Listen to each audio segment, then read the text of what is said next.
नमस्कार दोस्तों, आपके अपने प्रिय channel life I study IAS में आप सबका स्वागत है। दोस्तों, आज हम लोग राजा महेंद्र प्रताप सिंह राज्य विश्वविद्यालय अलीगढ़ के बीएड थर्ड सेमेस्टर एग्जाम 2025 का पेपर 304 अर्थात लिंग विद्यालय एवं समाज यानी जेंडर स्कूल एंड सोसाइटी का प्रैक्टिस सेट 2 हल करेंगे। दोस्तों, इस प्रैक्टिस सेट में बहुत ही महत्वपूर्ण प्रश्नों को हम लोग हल करेंगे। आप लोग इस प्रैक्टिस सेट को रिवीजन करके तैयार कर लेते हैं तो तमाम प्रश्न इसी प्रैक्टिस सेट से सेम टू सेम परीक्षा प्रश्न पत्र में मिलेंगे।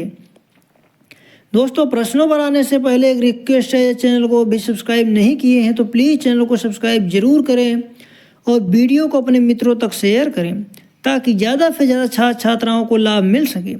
साथ ही वीडियो को लाइक कमेंट करके अपनी प्रतिक्रिया जरूर दें। पहला प्रश्न है, विश्वविद्यालय शिक्षा आयोग के अध्यक्ष कौन थे? Option A doctor Sarvepalli Radhakrishnan, option B doctor Mudaliar, option C doctor Zakir Hussain, option D doctor Sangu. इसका सही जवाब हो जाएगा option A doctor Sarvepalli Radhakrishnan. अगला प्रश्न है, माध्यमिक शिक्षा आयोग के अध्यक्ष कौन थे? Option A doctor Kothari, option B doctor Radhakrishnan, option C doctor A Lakshman Swami Mudaliar, option D इनमें से कोई नहीं। इसका सही जवाब हो जाएगा option C doctor A Lakshman Swami Mudaliar. अगला प्रश्न है, माध्यमिक शिक्षा आयोग को दूसरे किस नाम से जाना जाता है? इसका सही जवाब हो जाएगा ऑप्शन डी मुदालियर आयोग। अगला प्रश्न है, शिक्षा आयोग का गठन किस सन में हुआ था? इसका सही जवाब हो जाएगा ऑप्शन ए 1964 से 66 में। अगला प्रश्न है, शिक्षा आयोग के अध्यक्ष कौन थे? इसका सही जवाब हो जाएगा option D professor Daulat Singh Kothari. अगला प्रश्न है, विश्वविद्यालय शिक्षा आयोग की नियुक्ति कब की गई थी? इसका सही जवाब हो जाएगा ऑप्शन बी 1948 में। अगला प्रश्न है, विश्वविद्यालय अनुदान आयोग की स्थापना कब की गई? इसका सही जवाब हो जाएगा ऑप्शन डी 1953 में। अगला प्रश्न है, भारत में शिक्षा को समवर्ती सूची में कब लाया गया? इसका सही जवाब हो जाएगा ऑप्शन डी 1976 में। अगला प्रश्न है, ग्रामीण विश्वविद्यालय की स्थापना का सुझाव किस आयोग ने दिया था? इसका सही जवाब हो जाएगा ऑप्शन डी विश्वविद्यालय शिक्षा आयोग ने। अगला प्रश्न है, डॉक्टर आचार्य नरेंद्र देव समिति द्वितीय की नियुक्ति कब हुई? इसका सही जवाब हो जाएगा ऑप्शन सी 1952 में। अगला प्रश्न है, आचार्य नरेंद्र देव समिति ने इंटर के पाठ्यक्रम को कितने वर्गों में बांटा था? इसका सही जवाब हो जाएगा ऑप्शन डी 5। अगला प्रश्न है, बहुउद्देशीय विद्यालय खोलने का सुझाव सर्वप्रथम किसने दिया? इसका सही जवाब हो जाएगा ऑप्शन ए ताराचंद समिति ने। अगला प्रश्न है, राष्ट्रीय शिक्षा आयोग का कार्य क्षेत्र क्या था? इसका सही जवाब हो जाएगा ऑप्शन डी संपूर्ण शिक्षा। अगला प्रश्न है, राष्ट्रीय शिक्षा नीति 1968 में अनिवार्य एवं निःशुल्क प्राथमिक शिक्षा के लक्ष्य को कब तक प्राप्त करने की घोषणा की गई? इसका सही जवाब हो जाएगा ऑप्शन ए 1978। अगला प्रश्न है, 10+2+3 शिक्षा संरचना सर्वप्रथम किस राष्ट्रीय शिक्षा नीति में घोषित की गई? इसका सही जवाब हो जाएगा ऑप्शन डी राष्ट्रीय शिक्षा नीति 1986। कोठारी आयोग ने 1966 से 1986 तक कितने प्रतिशत शिक्षुओं को शिक्षा की व्यवस्था का सुझाव दिया था? इसका सही जवाब हो जाएगा ऑप्शन बी 50%। भारत में आधुनिक शिक्षा की शुरुआत किसने की थी? इसका सही जवाब हो जाएगा ऑप्शन डी ईसाई मिशनरियों ने। 1970 कलकत्ता विश्वविद्यालय आयोग का दूसरा नाम क्या था? इसका सही जवाब हो जाएगा ऑप्शन ए सैडलर कमीशन। हंसा मेहता समिति का गठन कब किया गया? इसका सही जवाब हो जाएगा ऑप्शन ए 1962 में। अगला प्रश्न है, किस आयोग के ने शैक्षिक अवसरों की समानता पर सर्वप्रथम विचार किया था? इसका सही जवाब हो जाएगा ऑप्शन ए कोठारी आयोग ने।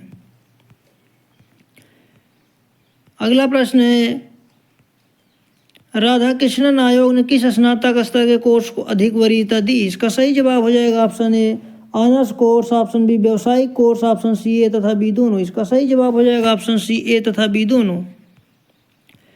अगला प्रश्न है, विश्वविद्यालय आयोग ने कक्षा 9 एवं 10 में भाषाओं के अध्ययन पर बल दिया। इसका सही जवाब हो जाएगा ऑप्शन डी, ऑप्शन ए मातृभाषा, ऑप्शन बी संघीय भाषा या क्षेत्रीय भाषा, ऑप्शन सी अंग्रेजी, ऑप्शन डी उपर्युक्त सभी। इसका सही जवाब हो जाएगा ऑप्शन डी उपर्युक्त सभी। अगला प्रश्न है, खुली अलमारी पद्धति की व्यवस्था का विचार किस आयोग के द्वारा दिया गया है? इसका सही जवाब हो जाएगा ऑप्शन ए विश्वविद्यालय शिक्षा आयोग। जीवन की कला का ज्ञान किस आयोग के द्वारा दिया गया है? इसका सही जवाब हो जाएगा ऑप्शन सी विश्वविद्यालय आयोग।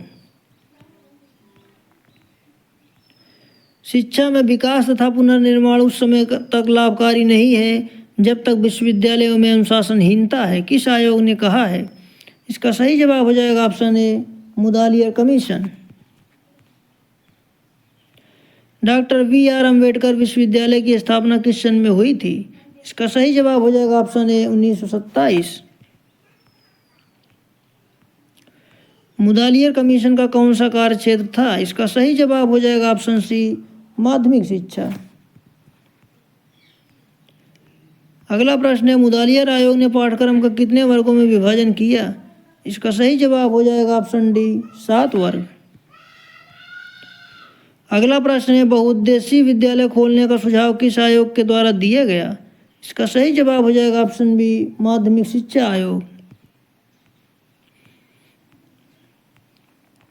अगला प्रश्न है, माध्यमिक शिक्षा आयोग में प्रतिवेदन के पृष्ठों की संख्या कितनी है? इसका सही जवाब हो जाएगा ऑप्शन बी 244 पृष्ठ। अगला प्रश्न है, माध्यमिक शिक्षा आयोग ने माध्यमिक शिक्षा का क्या कार्यकाल बताया? इसका सही जवाब हो जाएगा ऑप्शन सी 11 वर्ष। कोठारी कमीशन में कार्यकारी दलों की कितनी संख्या थी? इसका सही जवाब हो जाएगा ऑप्शन बी 12। अगला प्रश्न है, कोठारी कमीशन की रिपोर्ट का क्या नाम है? इसका सही जवाब हो जाएगा ऑप्शन ए शिक्षा और राष्ट्र विवरण। कोठारी कमीशन ने शिक्षा पर बजट का कितने प्रतिशत व्यय करने को कहा? इसका सही जवाब हो जाएगा ऑप्शन बी 6%।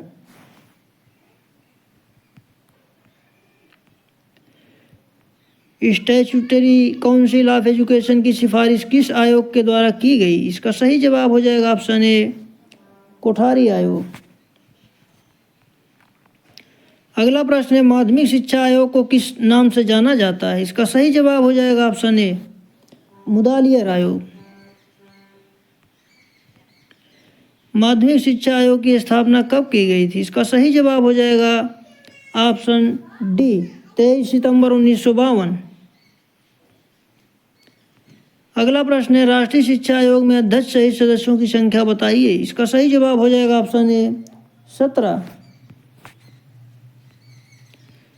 अगला प्रश्न है, श्री H.L. एल्विन किस समिति के अध्यक्ष थे? इसका सही जवाब हो जाएगा ऑप्शन सी राष्ट्रीय शिक्षा आयोग। अगला प्रश्न है, कोठारी आयोग ने अपनी रिपोर्ट को कितने खंडों में प्रस्तुत किया? इसका सही जवाब हो जाएगा ऑप्शन सी 4। अगला प्रश्न है, निम्नलिखित में से राष्ट्रीय शिक्षा आयोग के अध्ययन का क्षेत्र नहीं है। इसका सही जवाब हो जाएगा ऑप्शन डी बजट। राष्ट्रीय शिक्षा आयोग को अपनी रिपोर्ट प्रस्तुत करने में कितना समय लगा? इसका सही जवाब हो जाएगा ऑप्शन सी 2 वर्ष। अगला प्रश्न है, राष्ट्रीय शिक्षा आयोग की रिपोर्ट कितने पृष्ठों में लिखी गई थी? इसका सही जवाब हो जाएगा ऑप्शन बी 692।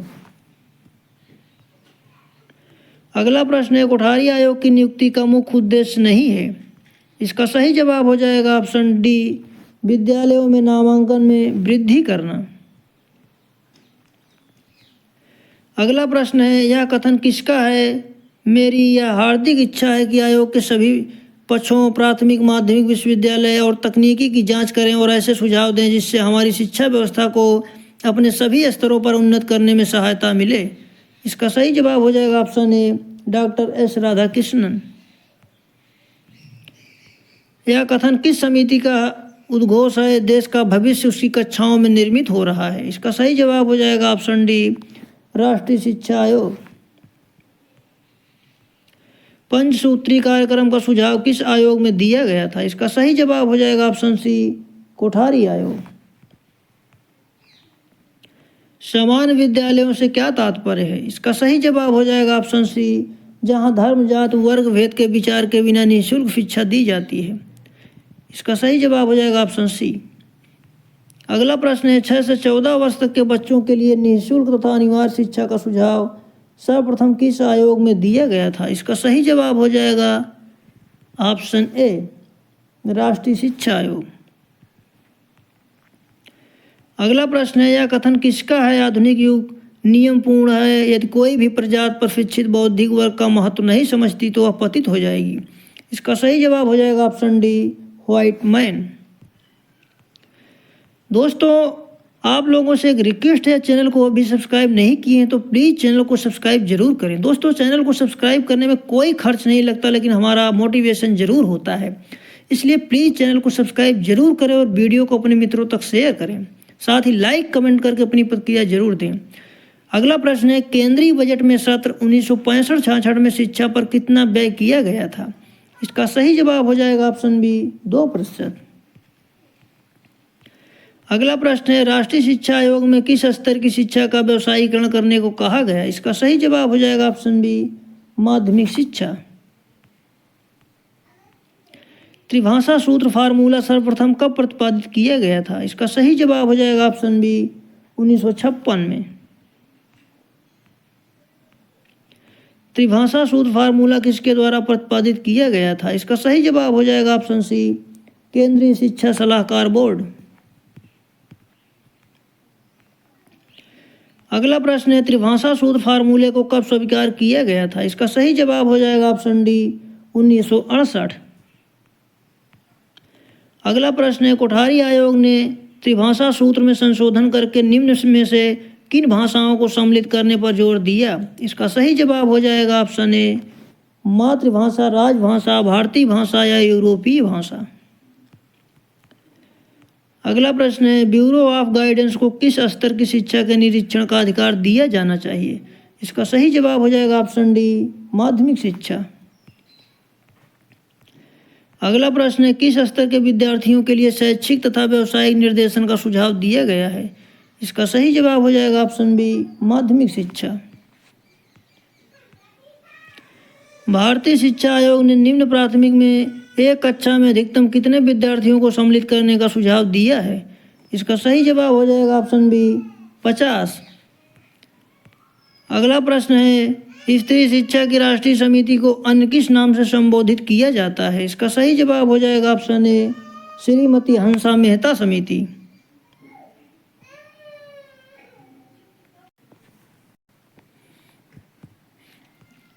अगला प्रश्न है, राष्ट्रीय शिक्षा आयोग ने बजट का कितने प्रतिशत शिक्षा पर व्यय करने का सुझाव दिया था? इसका सही जवाब हो जाएगा ऑप्शन सी, 6%। अगला प्रश्न है, वरिष्ठ विश्वविद्यालयों की स्थापना का सुझाव किस आयोग ने दिया था? इसका सही जवाब हो जाएगा ऑप्शन डी, राष्ट्रीय शिक्षा आयोग 1964-66। अगला प्रश्न है, राष्ट्रीय शिक्षा आयोग ने माध्यमिक शिक्षा को कितने प्रतिशत छात्रों के लिए पूर्ण शिक्षा अनुमानित किया था? इसका सही जवाब हो जाएगा ऑप्शन सी, 70%। अगला प्रश्न है, किस सन में संशोधन करके ऑपरेशन ब्लैक बोर्ड के क्षेत्र को उच्च प्राथमिक विद्यालयों तक विस्तृत कर दिया गया है? इसका सही जवाब हो जाएगा ऑप्शन बी, 1992 में। अगला प्रश्न है, किस स्तर की शिक्षा को शिक्षा रूपी जीव की रीढ़ की हड्डी भी कहा जाता है? इसका सही जवाब हो जाएगा ऑप्शन बी, प्राथमिक शिक्षा को। अगला प्रश्न है, किस संस्था ने 1975 में the curriculum for the 10 year school नामक दस्तावेज तैयार किया था? इसका सही जवाब हो जाएगा ऑप्शन बी, NCERT। अगला प्रश्न है, भारत में 3 प्रकार के माध्यमिक विद्यालय कौन कौन से हैं? इसका सही जवाब हो जाएगा ऑप्शन डी, राजकीय स्थानीय परिषदों द्वारा संचालित विद्यालय, व्यक्तिगत संचालित विद्यालयों संस्थाओं द्वारा। अगला प्रश्न है, भारतीय शिक्षा आयोग की नियुक्ति किस सन में हुई थी? इसका सही जवाब हो जाएगा ऑप्शन ए, 1882। अगला प्रश्न है भारतीय शिक्षा आयोग के अध्यक्ष कौन थे? इसका सही जवाब हो जाएगा ऑप्शन ए सर विलियम हंटर।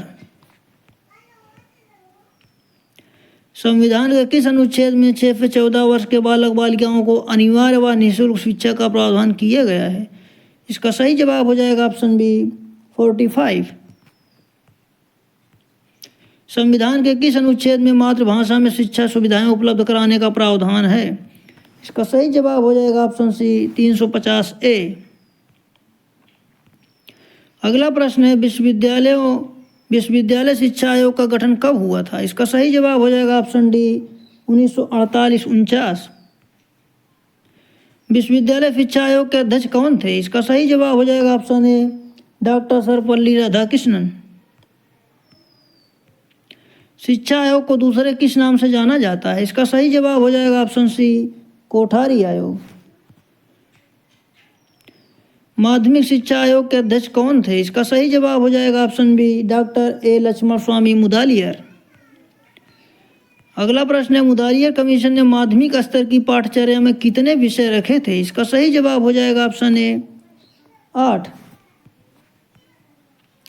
अगला प्रश्न है राष्ट्रीय शिक्षा आयोग का कार्यक्षेत्र क्या था? इसका सही जवाब हो जाएगा ऑप्शन डी संपूर्ण शिक्षा। अगला प्रश्न है राष्ट्रीय शिक्षा नीति 1968 में किस संरचना को स्वीकार किया गया था? इसका सही जवाब हो जाएगा ऑप्शन सी 10+2+3। अगला प्रश्न है राष्ट्रीय शिक्षा नीति 1968 में अनिवार्य एवं निःशुल्क प्राथमिक शिक्षा के लक्ष्य को कब तक प्राप्त करने की घोषणा की गई थी? इसका सही जवाब हो जाएगा ऑप्शन ए 1978 तक। राष्ट्रीय शिक्षा नीति 1968 में किस स्तर की शिक्षा को अनिवार्य करना प्रस्तावित किया गया था? इसका सही जवाब हो जाएगा ऑप्शन सी माध्यमिक। राष्ट्रीय शिक्षा नीति 1979 में प्राथमिक शिक्षा को किस वरीयता क्रम में रखा गया था? इसका सही जवाब हो जाएगा ऑप्शन ए प्रथम। अगला प्रश्न है राष्ट्रीय शिक्षा नीति 1979 में प्रौढ़ शिक्षा को किस वरीयता क्रम में रखा गया था? इसका सही जवाब हो जाएगा ऑप्शन ए द्वितीय। अगला प्रश्न है राष्ट्रीय शिक्षा नीति 1986 में प्राथमिक शिक्षा को कब तक सर्वसुलभ बनाने की घोषणा की गई थी? इसका सही जवाब हो जाएगा ऑप्शन ए 1999 तक। अगला प्रश्न है प्रारंभ में ब्लैक बोर्ड योजना किस स्तर के विद्यालयों के सुधार हेतु बनाई गई थी? इसका सही जवाब हो जाएगा ऑप्शन ए प्राथमिक। अगला प्रश्न है नवोदय विद्यालयों में ग्रामीण क्षेत्र के बच्चों के लिए कितने प्रतिशत आरक्षण है? इसका सही जवाब हो जाएगा ऑप्शन सी 75%। अगला प्रश्न है राष्ट्रीय शिक्षा नीति को कुल कितने खंडों तथा कितने बिंदुओं में लिपिबद्ध किया गया था? इसका सही जवाब हो जाएगा ऑप्शन सी 12 से 157। राष्ट्रीय शिक्षा नीति को कुल कितने खंडों में तथा कितने बिंदुओं में लिपिबद्ध किया गया था? 12 खंड तथा 157 बिंदु। अगला प्रश्न है लखनऊ विश्वविद्यालय की स्थापना किस सन में हुई थी? इसका सही जवाब हो जाएगा ऑप्शन बी 1921 में। अगला प्रश्न है संशोधित राष्ट्रीय शिक्षा नीति 1986 में उच्च प्राथमिक शिक्षा को कब तक सर्वसुलभ बनाने की घोषणा की गई है? इसका सही जवाब हो जाएगा ऑप्शन सी 2005 तक। ब्लैक बोर्ड योजना को उच्च प्राथमिक स्तर पर कब लागू किया गया था? इसका सही जवाब हो जाएगा ऑप्शन सी 1992 में। अगला प्रश्न है उच्च प्राथमिक स्कूलों को ब्लैक बोर्ड योजना के अंतर्गत कितनी धनराशि दी जा रही है? इसका सही जवाब हो जाएगा ऑप्शन बी 40,000। अगला प्रश्न है निम्नलिखित में से राष्ट्रीय शिक्षा नीति 1986 का खंड नहीं है? इसका सही जवाब हो जाएगा ऑप्शन डी शिक्षा में भ्रष्टाचार।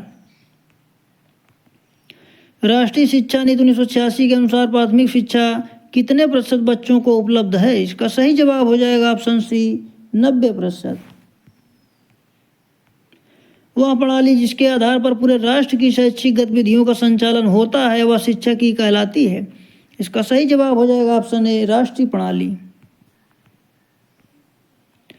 स्कूल चलो अभियान किस स्तर की शिक्षा के लिए चलाया गया है? इसका सही जवाब हो जाएगा ऑप्शन सी प्राथमिक।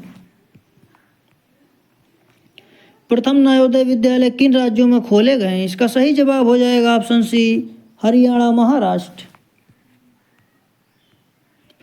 अगला प्रश्न है, नवोदय विद्यालय में किस स्तर तक की पढ़ाई की व्यवस्था है? इसका सही जवाब हो जाएगा ऑप्शन ए 6 से 12 तक। अगला प्रश्न है, नवोदय विद्यालय किस शिक्षा बोर्ड से संबंधित है? इसका सही जवाब हो जाएगा ऑप्शन सी केंद्रीय माध्यमिक शिक्षा बोर्ड। अगला प्रश्न है, आधुनिक भारतीय उच्च शिक्षा की आधारशिला किस सन में रखी गई थी? इसका सही जवाब हो जाएगा ऑप्शन बी 1857। बनारस विश्वविद्यालय की स्थापना किस सन में हुई थी? इसका सही जवाब हो जाएगा ऑप्शन बी 1916 में। बनारस विश्वविद्यालय यानी बीएचयू की स्थापना किस सन में हुई थी? 1916 में। दोस्तों आगे कुछ प्रश्न हैं जो आप लोगों को सही आंसर कमेंट बॉक्स में कमेंट करके देना है आप लोगों की प्रैक्टिस के लिए। सामाजिक गतिशीलता व्यक्तियों या समूहों का एक सामाजिक संस्तरण से दूसरे संस्तरण में संचलन है, यह कथन किसका है? आप लोग सही जवाब कमेंट बॉक्स में कमेंट करके बताइएगा। सामाजिक परिवर्तन से आशय है, इसका सही जवाब आप लोगों को देना है कमेंट बॉक्स में। भारत प्रारंभ से ही रहा है, इसका सही जवाब आप लोगों को कमेंट बॉक्स में कमेंट करके देना है। महिला सशक्तिकरण दिवस मनाया जाता है, इसका सही जवाब आप लोगों को कमेंट बॉक्स में कमेंट करके देना है। महिलाओं को कितने अधिकार प्रदान किए गए हैं? Option A 5, option B 7, option C 11, option D 16। इसका सही जवाब आप लोगों को कमेंट बॉक्स में देना है। दोस्तों जेंडर निर्मित है जबकि लिंग निर्मित है, इसका सही जवाब आप लोगों को देना है। ऑप्शन ए सामाजिक जैविक, ऑप्शन बी सामाजिक नैतिक, ऑप्शन सी नैतिक सामाजिक, ऑप्शन डी जैविक सामाजिक। अगला प्रश्न है, गुलामगिरी नामक पुस्तक के लेखक कौन है? Option A Jyotiba Phule, option B BR Ambedkar, option C B Ramaswamy Naicker, option D Narayana Guru. इसका सही जवाब आप लोगों को दोस्तों कमेंट बॉक्स में कमेंट करके देना है। इस प्रैक्टिस सेट में इतना ही दोस्तों, मिलते हैं अगले प्रैक्टिस सेट में, तब तक के लिए नमस्कार।